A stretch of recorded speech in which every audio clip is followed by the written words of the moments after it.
ശരിക്കും high frequency ചിന്തകളും low frequency ചിന്തകളായ രണ്ട് തരം ചിന്തകൾ നമ്മുടെ മനസ്സിലൂടെ നമ്മൾ കടന്നു പോകും. ഒരു ശരാശരി മനുഷ്യന് ഏകദേശം 60,000-ഓളം ചിന്തകളാണ് ഒരു ദിവസം അവന്റെ മനസ്സിലൂടെ അവൻ കടത്തിവിടുന്നത്. നമ്മൾ ട്രേഡിംഗ് സക്സസിന് നമ്മളെ ചിന്തകളും നമ്മളെ മനസ്സും തമ്മിലുള്ള ബന്ധം ഭയങ്കര ഇമ്പോർട്ടൻസ്. കാരണം എന്താ, 25% ടെക്നിക്കുകളും ബാക്കി 75% ടോട്ടലി സൈക്കോളജിക്കൽ ആയിട്ടുള്ള മൈൻഡ് ഗെയിമാണ് നമ്മൾ ട്രേഡിങ്. അതുകൊണ്ട് നിങ്ങളെ ചിന്തകൾ എന്ത് ചെയ്യുക, ഹൈ ഫ്രീക്വൻസി ചിന്തകളിലേക്കൂടെ മാത്രം നമ്മൾ ഒരു ദിവസം മാക്സിമം കടന്നു പോകാൻ നമ്മൾ ശ്രമിക്കുക.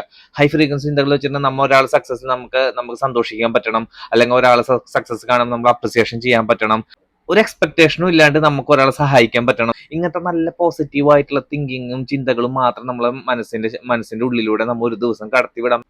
നമ്മൾ ലോ ഫ്രീക്വൻസി ചിന്തകളാണെങ്കിൽ നമ്മൾ അനാലിസിസ് നമ്മൾ എന്ത് ചെയ്യും, അപ്പൊ കാണുന്ന കാര്യങ്ങൾ അനുസരിച്ച് ലോ ഫ്രീക്വൻസി ആയിട്ട് അനാലിസിസ് നമ്മളെ മൈൻഡിൽ നമുക്ക് പുറത്തേക്ക് വരുള്ളൂ.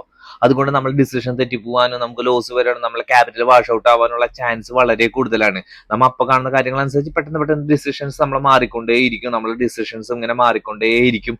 അപ്പൊ അതുകൊണ്ട് എപ്പോഴും ഹൈ ഫ്രീക്വൻസി ചിന്തകളിലൂടെ കടന്നു പോകാൻ എപ്പോഴും നമ്മളെ മനസ്സിനെ നമ്മൾ ട്രെയിൻ ചെയ്തുകൊണ്ടിരിക്കുക.